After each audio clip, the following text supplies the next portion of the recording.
Imad sudah meninggal dunia, dan setelah Imad, sehari kemudian Abbas Buntat, sehari kemudian Helipras, sehari kemudian Ubat, sehari kemudian Haji Jazuli, dan sehari kemudian Khairul Afandi, sehari kemudian Fuad Botak. Kalau kita lihat ya cara bicaranya Mbak Agil itu, kalau kita bisa berkata kasar, yang mirip anjing itu siapa? Dari cara bicaranya ya, cara bicaranya yang nolah-nolah gini, itu wis sudah tidak seperti manusia, menganjing-anjingkan orang, sedangkan dirinya sendiri gayanya itu sudah seperti anjing gitu. Sudah seperti layaknya anjing gitu. Assalamualaikum warahmatullahi wabarakatuh, para sahabat santri dimanapun Anda berada. Untuk kali ini yang menjadi pembahasan kita adalah Mbak Agir ya, putra atau anak dari Hani atau Habib Ani.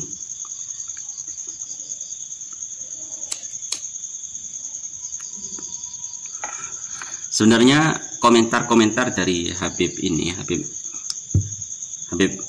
Mbak Agir Asy-Syaghaf ini ya, hal yang biasa sih ya, hal biasa di kalangan habaib ya, kebanyakan oknum-oknumnya yang ya seperti itu memang.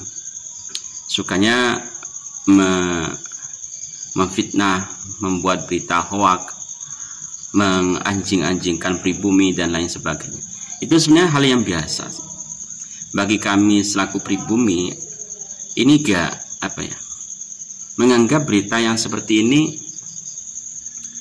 ya hanya sebagai iklan yang lewat saja, tidak ada pengaruhnya sama sekali, tidak ada pengaruhnya sama sekali. Terutama apa yang disampaikan oleh Mbak Agir Asy-Syaghaf ini, yang mengatakan atau yang memfitnah atau memberikan berita hoak bahwa Kiai Imad sudah meninggal, Gus Abbas Buntat, Gus Wan Pleret, dan lain sebagainya di situ disebutkan. Itu kan banyak disampaikan juga oleh Habib-Habib yang lain, bukan hanya Mbak Agir saja. Ada beberapa Habib itu yang sering menganjing-anjingkan pribumi, sering menganjing-anjingkan kiai-kiai pribumi, itu banyak ya, seperti Bahar bin Smith, seperti Rizik Syihab ya, itu kan juga sering gitu.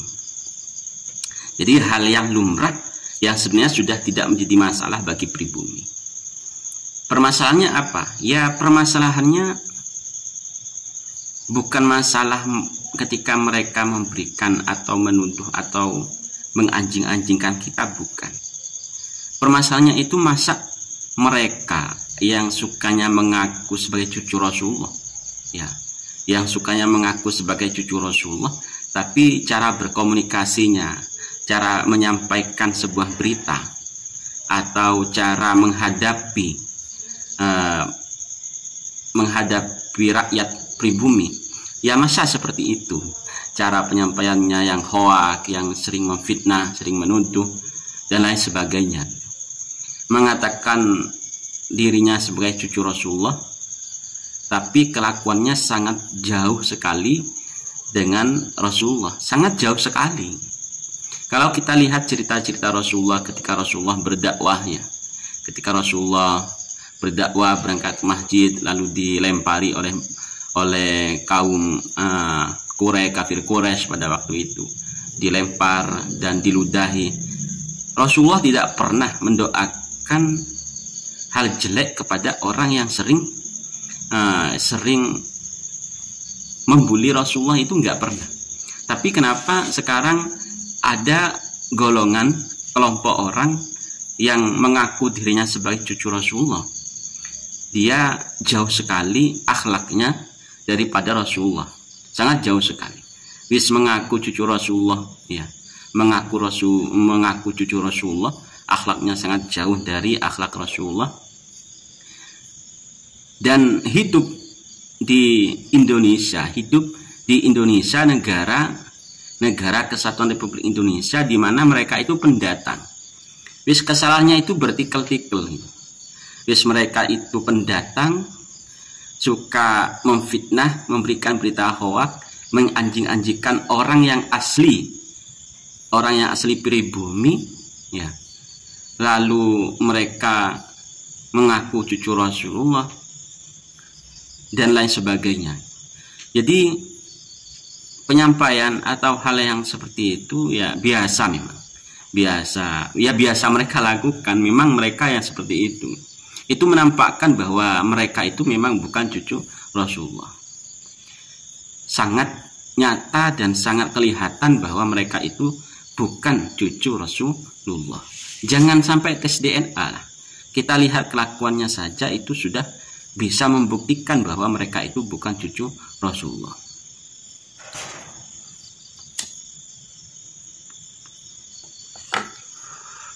Saya tidak perlu untuk menampilkan video utuh dari seorang Mbak Agir ini, karena ya bagi saya nggak penting juga sih ya, nggak penting juga. Kenapa terus saya berkomentar tentang apa yang disampaikan oleh Mbak Agir ini? Sebenarnya saya nggak mau berkomentar, hanya ingin menyampaikan kepada netizen, kepada subscriber, kepada rakyat Indonesia bahwa apa yang mereka lakukan itu adalah hal yang biasa, hal biasa di kalangan mereka itu. Memfitnah, memberikan berita hoak, berita halu, menganjing-anjingkan, itu hal yang biasa bagi golongan mereka. Terutama dilakukan kepada rakyat pribumi, kiai pribumi, itu hal yang sangat biasa. Menganjing-anjingkan itu biasa. Kalau kita lihat ya cara bicaranya Mbak Agir itu, kalau kita bisa berkata kasar, yang mirip anjing itu siapa? Dari cara bicaranya ya. Cara bicaranya yang nolah-nolah gini, itu wis sudah tidak seperti manusia. Menganjing-anjingkan orang, sedangkan dirinya sendiri gayanya itu sudah seperti anjing, sudah seperti layaknya anjing gitu. Jadi kepada saudara dimanapun Anda berada, tidak usahlah kita terpengaruh oleh fitnahan Mbak Agir ini. Kita sudah tahu siapa Mbak Agir, terus kita tahu siapa Habaib. Hal-hal yang seperti ini ya hanya memberikan kenyataan bahwa mereka memang nyata-nyata bukan cucu Rasulullah. Mereka nyata-nyata bukan zuriyah Rasulullah SAW. Mereka tidak mungkin berani tes DNA. Tidak berani tes DNA, kenapa? Secara ilmiah pun, secara data mereka sudah tidak terbukti, apalagi secara kelakuan mereka, secara cara pembicara, cara penyampaian mereka seperti itu sangat jauh sekali dari Rasulullah.